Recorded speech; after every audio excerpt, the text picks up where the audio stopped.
Hello and welcome to the Xtra Edge Sports Analytics Podcast powered by KINEXON Sports. I'm Dave Grinczynski, and today we're talking with Matt Aldred and Greg Bernstein. Matt is the assistant head coach and director of basketball performance at Furman University, the home of the Paladins, the Dins, they like to call themselves. And folks, when you crunch the numbers, no team in the Southern Conference has won more games than Furman over the past 6 seasons. We'll get to that.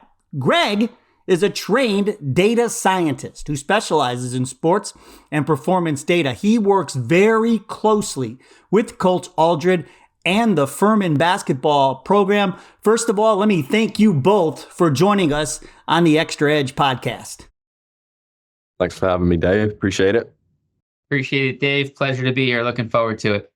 So last season, a magical season, Coach. You helped the Paladins to a school record 28 wins. It results in your first NCAA tournament appearance in 43 years. And then that wasn't enough. You got to go out there as a 13th seed and knock off Virginia, the number 4 seed in the first round. And now this year, another winning record. You're dominating people at home. And listen to this, folks.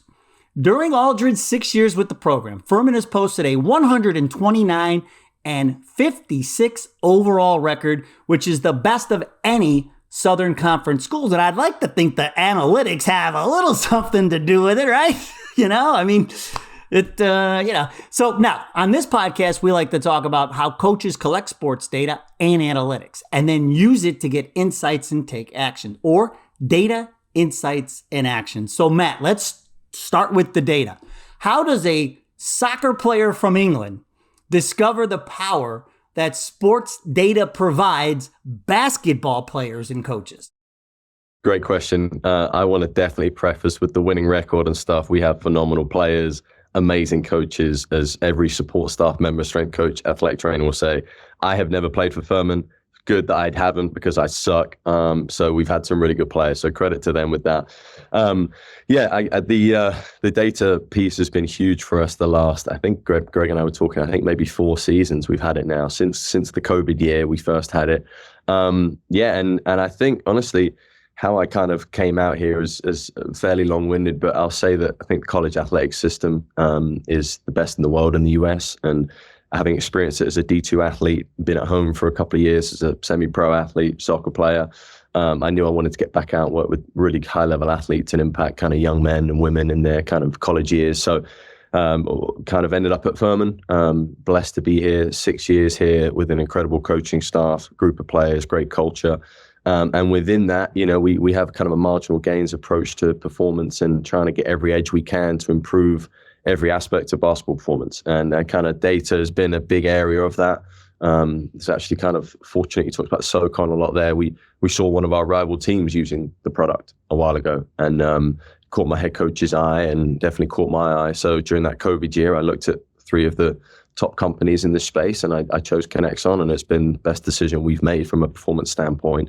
And really kind of the soccer background now with the basketball mind I have is, match day -2, match day -1, or Americans would say in basketball, game day -2, game day -1. And really then looking at the game itself and reverse engineering that and how we can use that data for preseason conditioning, for top-ups for guys that haven't been playing, and then really to optimize their performance to try and hit those right metrics when it matters, which is in the game. It's been a great journey, and I absolutely love the company, love the product, love the customer service. Greg and I have known each other a while now, so to have someone the other end of the line as a friend now is just incredible, and it's really helped our program just no end. And so it sounds like you found data. Greg, what about you? How did you get into sports data? That's a great question, Dave. So, I can't really remember a time or a world where I wasn't obsessed with sports. Growing up, I was playing a lot of sports, watching a lot of sports. I am from the U.S. originally, but I was fortunate enough to spend some time growing up in London, in England as well, like Matt. So I got exposed to a very wide variety of sports globally. I was able to pick up a lot of different things. And then, as I began my studies and just kind of had an aptitude for math and numbers, I tell people I didn't go into, analytics studies with the explicit intent to work with sports. But maybe I'm fooling myself, right? Maybe it was always going to be an inevitable fait accompli, if you will, because I think once I started hitting, the numbers a little more deeply, and then understanding, just opportunities out there, I think it was a natural fit.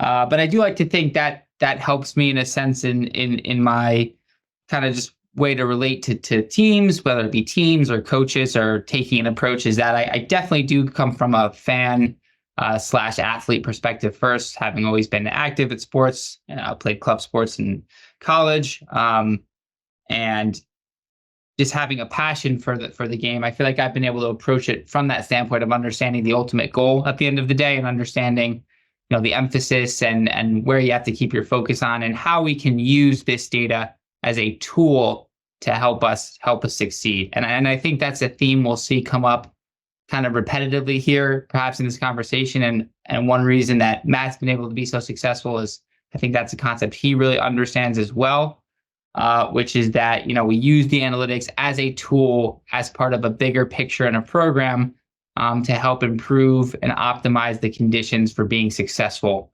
on the court, rather than using the analytics as an endpoint or a solution, right? Or something to map to, something we use to help us map towards the ultimate goal. And I think understanding that concept is key, and definitely something that's helped Furman and Matt specifically be successful.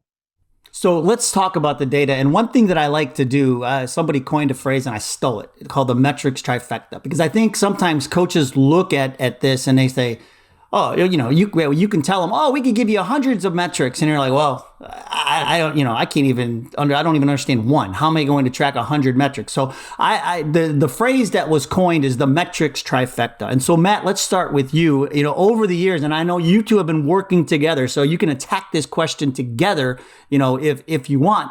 But over the years, what have you found? What is your metrics trifecta? Those top 3 metrics that you would say, you would tell any coach, Division III on up, that this is probably what you want to pay attention to? Yeah, good question. I would say, first off, would probably be the accumulated acceleration load, which is, as strength coaches like to say, just keep it stupid simple, really, sometimes. So basics work really well. That's the one metric we can see on the live tracker with the IMU. So that's something that Coach and I have a great dialogue with, which I think is super important with any technology and any buy-in with the staff, is having, an awareness of what they want, and then providing that for them. So, practice loads, there needs to be one number that we look at that keep it really simple. And that's the number we go to. Hey, have we hit 500 yet? Coach, we're at 400. Play another 2-minute game. Yes, sir. I think that communication piece is really key, and it helps because it's the most simple one. It involves every essentially basketball action you can have. And obviously, as the load goes up, as the time goes on, it should generally get higher. So, and that's what I want to ask. Yeah, Matt, I don't mean to interrupt, but yeah. So, like, say a novice coach is listening to this, and you say, okay, what's our number? Can you kind of explain? Okay, to a layman coach who has never seen this before, what would that mean? The load and the number. Yeah. So, if you think about breaking down the words, accumulated. So as time goes on, that load will essentially go up, and then the acceleration load, accels, decels, jumps, sprints, cuts, changes direction. It's essentially like a one-shot fix-all, metric where they can look at, where it doesn't break it down into specific things. It's just piling it. Here's our load number for the day. And generally, obviously, the longer the session, the higher the load will be. Obviously, if there's a lot of walkthroughs and stuff, that number won't be particularly high. But it really has a good correlation between looking at, 2 days before a game, we want that number to be higher with the set range we have and we've worked out over the years. Day before a game, we want it to be within a certain load range. And then game days, I understand the average are kind of below average, above average game load. And coach really understands that now. So I feel like it's a very simple number for a coach to grasp and understand.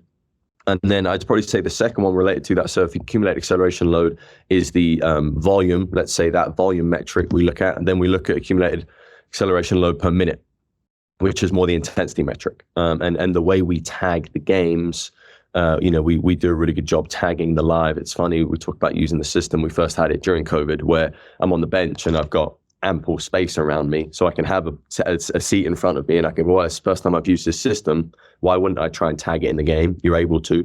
And so then that looks at the intensity metric, which again, I think is super important as you go down the layers and the rabbit hole with this, with any data. It's okay, how can you see how intense drills are, how intense a day is 2 days before, how intense a game is. That's really the intensity metric we look at. And then actually, you know, when Greg came and paid us a visit, we've now started to look at high and very high exertions as being specific game actions players have. And how they trend. Are they trending up? How are they against certain teams? How does that compare to historical data? What's our team average there, our first half, our second half? And that can really give us a good insight into external load kind of game intensity for the team. So AAL per minute, and then high and very high exertions, I'd say would be our trifecta. Greg, are you on board with that? Couldn't be more so, Dave. Yeah, I love the way Matt broke it down there. He's really exemplifying what we would consider to be the three pillars of tracking at KINEXON. That being load, intensity, or your work rate, and then that high demand, that highest demand piece. I really like the point you made, Dave, kicking it off, talking about, you know, well, it's not about having 100 metrics, right? It's about having the ones that are going to be effective. And we do offer a very fully encompassing metric suite to, you know, tailor to specific areas of need for particular use cases, and particularly in different sports. But at the end of the day, it's not about, you know, an excess of information, right? It's about having a few metrics you can rely on, and each of them having their own purpose, right? So I think Matt laid it out really well there for you. But as he said, you know, the AAL, the accumulated acceleration load, that captures the load piece, right? How much work do we have to do to play this game? The per minute value, that captures the work rate piece, right? So how difficult is the game, right? How demanding is it? So you can imagine, you know, an hour of game time and an hour of practice time, you might get similar loads, right? Or you might get a similar load in practice from going longer, but the work rates would be different based on that game demand. And then bringing in the high and very high exertions to say, how hard physically can this sport get? So, right, what's the top demand? So I'm ready to have a high load and I'm ready to work hard over a period of time. Am I ready to hit those explosive movements that'll represent the top end of athleticism required for this discipline? And Matt just gave you a great example of the college basketball use case, one metric that can do each of these things. So it becomes very clear, right? Each metric has a specific purpose. Each metric is giving us a unique piece of information. So we're removing kind of the excess information or fluff, if you will, right? That's just going to confuse things. We have, you know, we can take action for a specific reason for the load, intensity, and exertions piece. And then I'll just add, it also kind of naturally plays into a hierarchy of who and you expose to what at what time, right? So the AAL, that number is so effective because that's one number, right? Matt can give to anyone, whether it be a coach, a training staff member, a player, and we can stop the conversation there, right? And we have a sense of, okay, how much was today, right? Kind of similarly to any job. If someone said, well, hey, how much time did that task take you? And if I say 1 hour versus 3 hours, someone has a sense of that difficulty for me, without having to go into the weeds of why technically something happened, right? Would be for anyone's work. So, you know, it really, metrics feed naturally off each other in the sense that we can stop the conversation there.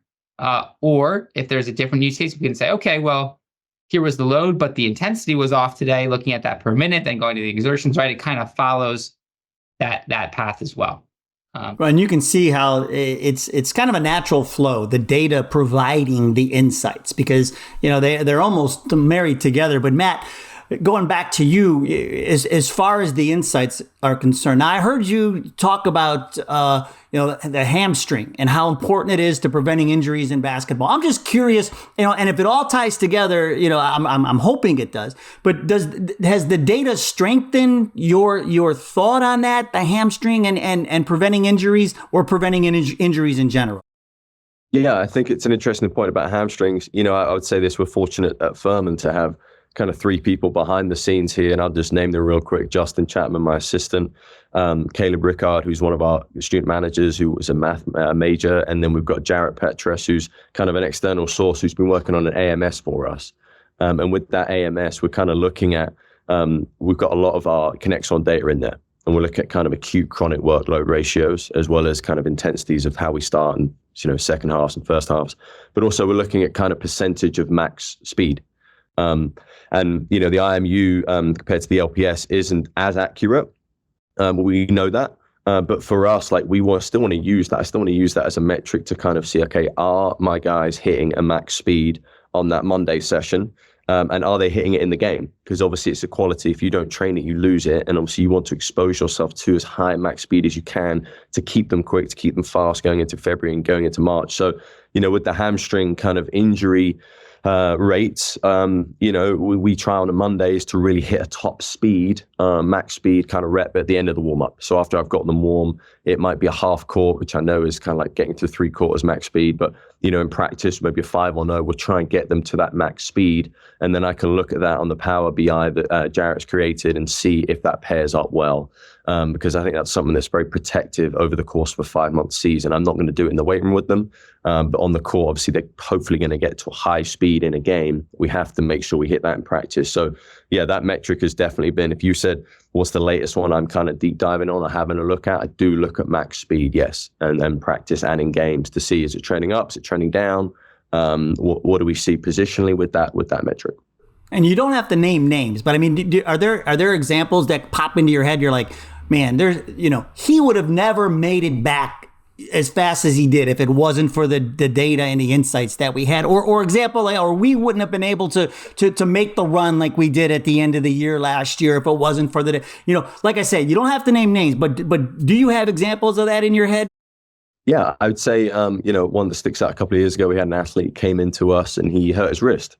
Well, he can still run. He can't necessarily shoot the ball. He can still run. So we have, practice court and then game court, and he would be doing all sorts of different exertions with me, jumps, sprints, slides, some endurance stuff. And the beauty of the system was, and this was probably the second year we had the system, was he would keep coming over to the laptop to check the AAL because he wanted to be first every day. Because he'd been a transfer for us. He'd been a high-level Division II player who was essentially going to be a starter for us. So he knew he needed to get in shape. He was extremely self-motivated. Intrinsic motivation was sky high. I barely had to push this guy. Hey, you got to go. He would just keep checking in. Oh, okay, I'm second. Let me do a bit more. Hey, I'm first again. And so you can use it as and again, talking about that one number, very simple. Where are they at? Oh, okay, I'm going to beat them. So then when his wrist was healed and he got back into practice, he essentially had the load aspect and the intensity aspect, which I was able to kind of help him with some heart rate stuff as well, but the exertion piece. And we felt like he was ready to play. And I think he started every game for us. I don't think he missed the game through injury. And there's multi-factor reasons for that. But it was pretty cool to see that. He was just using the number. Okay, let me. Okay, all right, I think I'm good now. Yeah, I think you're good too. You don't overdo it. But that was a really good case study of using data to kind of inform his decision making, really, and his mindset to keep pushing. It was fun. That's a great example. And Greg, from your perspective, the insights that we collect, and you touched on a little bit already. But is there, what's your biggest takeaway from the insights that you have seen as the data comes in over the years? Yeah, I mean, I like Matt's example there. I think it shows the two sides of the system, right? One from a motivational perspective, giving an opportunity for a player to stay involved and continue to be part of the team, right, and be motivated to be in that setting. And then the second just being from a more practical standpoint, making sure he's ready to play, right? It's very easy to say, okay, someone's out with a wrist, we're going to try to keep him fit so that he's at approaching game level when he comes back. Well, what does that mean, right? He's off on the side doing some work with Matt, right? They're working one-on-one. Is he doing 50% of what the guys are doing in practice? Is he doing 75%? Is he doing more, right? Is he getting the loads, but never reaching the highest exertions required for a game, but the guys are? Because the last thing you want is to say, well, he's practiced for 20 hours, running and doing all the slides and all that, just like the guys on the court have. But we don't realize he hasn't done any of the highest exertions in that time because it was more rehabilitation based, right? If that's the case, we got to get him that work before he's ready to go in the game, for example. And I just think use cases like that really allow players, especially coming back from an injury, to be best prepared when they do have to take the floor, and they can do so as quick as possible. And in addition, some other insights, Dave, you ask. I think it's just really been seeing the different parts of the physical preparation that have needed to be tailored to, right, based on those different kind of metrics. So we've seen some really interesting use cases with the load, for example, where teams, they have a sense of what a game load is and how they can hit that in practice. But what we've seen is players not prepared to have cumulative loads over an extended period of time, right? So they're prepared to play in a single game and hit that highest load. Well, what happens if they have to do that 4 games in a row, right? What does that week look like? So, there's been some really interesting insights there when you're trying to pick out certain things of a performance, and you say, well, he had a really high load that game. You're going back through the season. Well, he's done that a few times, or he's done that in practice. Then you say, wait a minute, here are 4 of those in a row. This was actually the 4th in a row of a high load. And then you look back and realize, well, that's never happened, right? We've never seen that stretch of practice or game combination until this point. So you start to consider a cumulative effect, right? We see insights like that. We certainly see insights from the high exertion piece, which is why, I really think Matt's taken it to the next level in the last 2 years, adding that component in, because that's probably the most common insight we'll see is, okay, your load's there, you're even kind of working at game rate, but you're simply just not hitting the 20, highest exertions that you would in a game. So reaching that extra level, that highest demand rate, is going to take something out of you, not to mention probably place you at a higher risk of injury than just, more run-of-the-mill activity if you don't have that specific preparation. And you can see how, we see how the data leads to the insights, and then the insights and the actions are so closely related. Now let's talk about the actions. And Matt, going back to you now, one of the things that I saw this video of your players doing what are called depth jumps. And folks, you're used to seeing the box jumps. Like I've seen Myles Garrett do a box jump from 6 feet, but this is the opposite. And I guess my question to you is, did the depth jumps come from things you have learned over the years with the data and the insights that you have collected? Is this one of the actions that has come out of it? And what is the point of it? Yeah, I think, deceleration is a huge kind of topic with basketball. Damian Harper's done some great stuff in the UK about it. Sportsmith have shared some really good stuff and articles on that. And it's really, essentially the game is all about braking as well as propulsive force. We all think about accelerations as being key, but actually the ability to decelerate, if you're sprinting down the court and you're able to stop on a dime and go up for that shot, that's just key. So, it kind of led to looking at kind of some of the metrics with that, but also just my eyes, just seeing how a deceleration effect of the game was just skyrocketing. The NBA is becoming essentially positionless. Everyone has to be essentially what our player last year, Jalen Slauson, is 6'7", 220, able to move, able to sprint, able to dunk, able to do everything. And his ability to decelerate was just the best I've ever seen. And so that kind of led me to that. And, the drop lands from, we got it up to 66 inches, I think. I won't go any higher. I might try it with my red shirts, but the guys get a little bit scared of the heights. But just that high braking force, time to stabilization piece, we use that again on our Monday session. So they're able to get like a high force component, high braking force, max speed component on that Monday coming off the day off.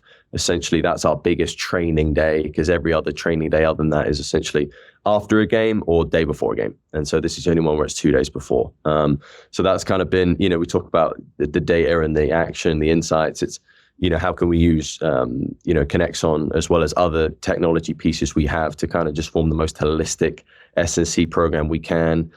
Strength coaches spin many, many plates. The strength side of it, obviously, you got to be good at that. The conditioning, the recovery, the preparation, the psychology, the nutrition, the mindset, the relationships, the communication with coaches, obviously the game day itself and how you can impact that, recruitment. There's so many different pieces. So we just try and be a little bit dangerous at everything and hope that it all adds up to make a big effect, Yeah, and Greg, would you say so? The actions that are taken, like the depth jumps, that's an example of an action that's taken in the weight room, under extreme supervision, and of course, the information that's provided by the data. But Greg, this isn't just about what happens in the weight room. This also is all about the actions that you can take on the court as well, whether in practice or in a game.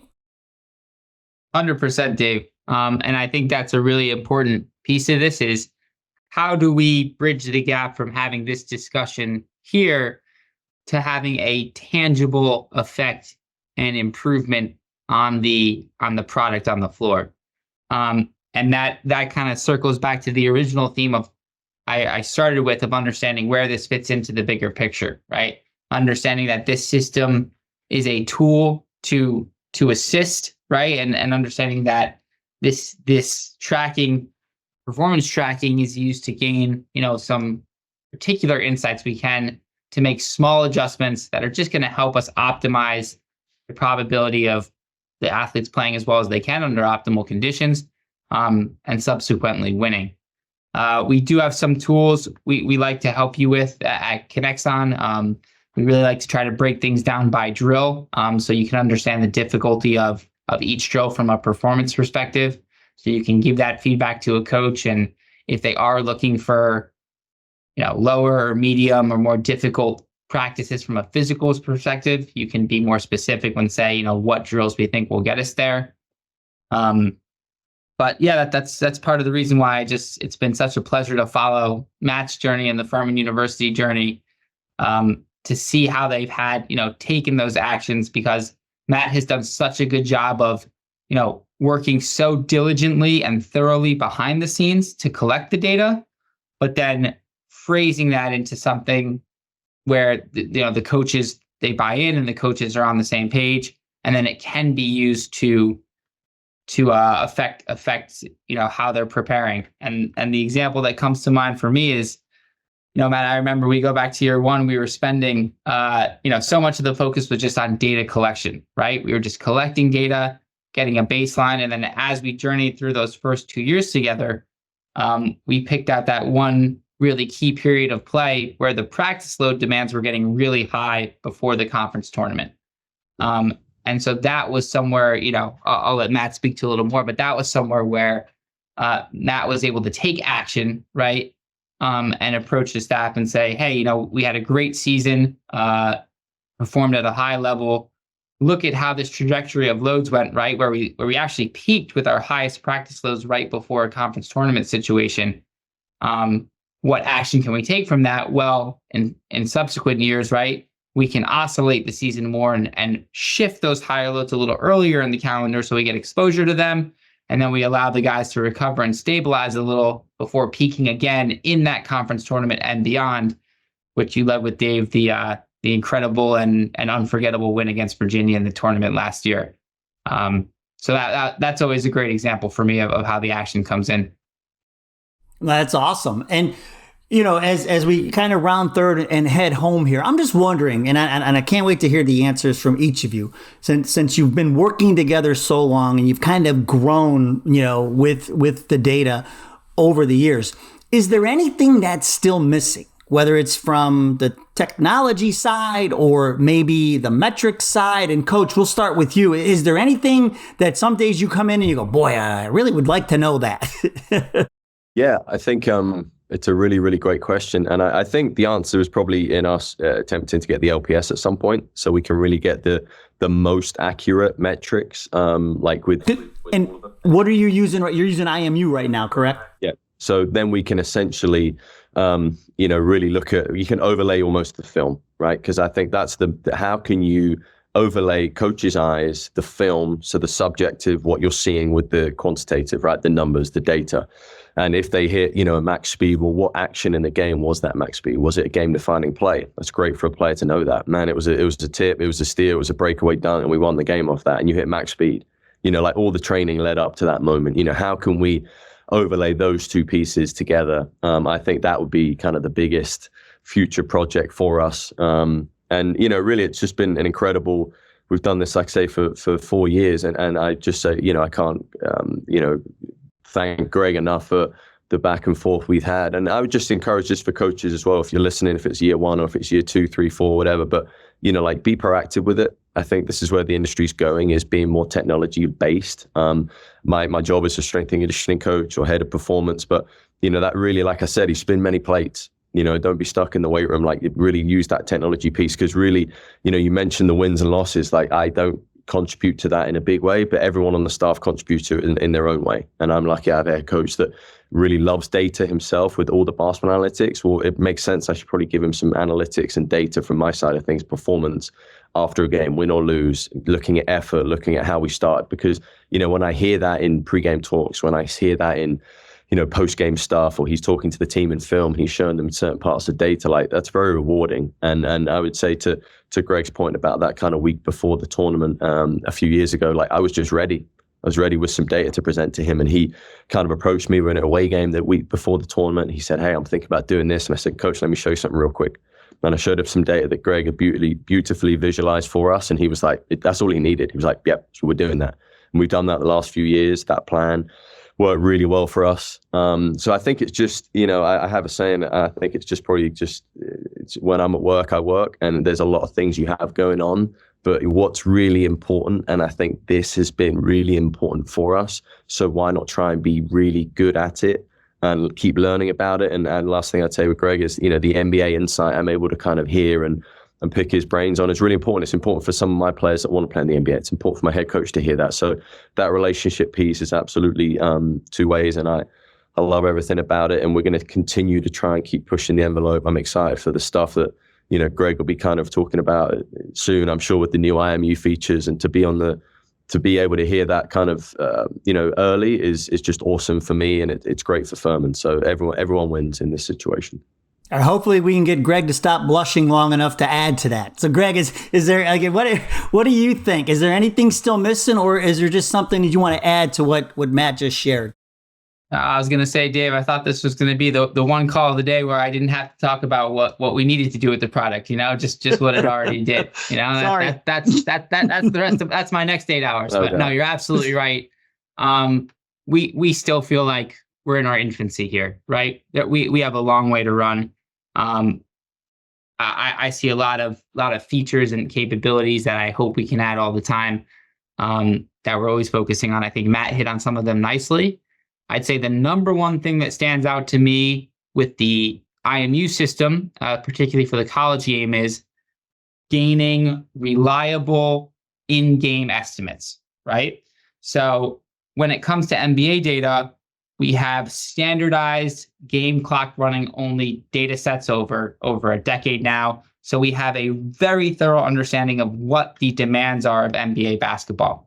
It's been a big challenge for us to match that in college with an IMU system that's more just running on an ongoing basis throughout a game, without having that game clock present. Matt has done an incredible job, as well as anyone could possibly do, of going in and breaking down that footage, splicing the game up, and gaining those in-game estimates. And I think that's been a huge component of what they've been able to do at Furman. And it's been just incredible to watch him work like that with that thoroughness. It's totally revolutionized the product in a way in the IMU space, what he's done. So along those lines, we are focused on introducing a game clock feature to the IMU product that will allow coaches to have more control over kind of starting and stopping the session in a more fluid way, to understand exactly what the game demands are. So that's a huge point of focus.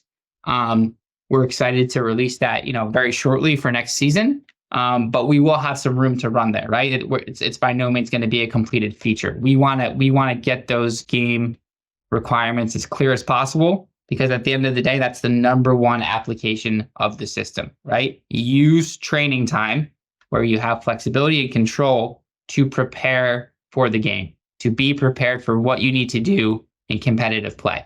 Well, you can only do that if you understand very thoroughly what the demands of competitive play are. So we are pushing to make improvements to allow our college market to do that better in this space. I I definitely, Matt mentioned some of the visualization work we were able to do and some of the reporting to not only help him, but to help, circling back to the earlier theme, right? How do we actually bring this into the coaching sphere and have actionable insights? I think we can make some improvements there on just how we can present the data and how we can put it in a workable format to, again, take it out of this conversation only and put it onto the court. And then I think Matt also made a great point about some of those tactical situations, right? When you go certain directions off of certain sets, what are the different physical demands of that? And again, it's not for saying, okay, if we go from, 3 exertions in that set to 4, we're going to score the ball. It's not that. It's understanding, hey, what sets do we run on both sides of the floor, right? That put us and our opponents in certain positions. And then we train optimally for those. And we just gives us a more holistic understanding of the game. And whenever we can tie in the tactical piece to that, that's huge. So there's a long rabbit hole to go down for sure. And we're continuing to try to bring the features to try to accomplish the main primary, goals of the system. I call that job security, Greg. That's what I call that. Hey guys, if somebody hears this and wants to reach out to you with questions, Coach, you first. What's an easy way to get a hold of you? Yeah, email is probably good. I'm pretty active on social media. I'm sure you guys will kind of at me on the social media channel. One thing I did want to say, just to Greg's point there, and to your last question there, Dave, was I think the $1 million question, and maybe it's unanswerable, but we're working towards that, is how you can prove how hard a player is working in the game. And I think with the shot clock there, with the game clock, with how we tag the phase, AAL per minute high, very high. I think we are getting a lot closer to that. That's been definitely a challenge we've been looking at deep diving into, is how you can show game effort. Now there's a tactical demand to that. Are they high pressing? Is there slow offense? Are they slow in defense? Is it a fast transition game? Is it a 70 possession game? There's all those things. Is someone being double teamed, so it's slowing him down? Is that why the exertion? There's all those other questions, but really, how can we objectively assess how hard a player is working from an external load point of view? That is where I think we are continuing to keep trying to answer together, really.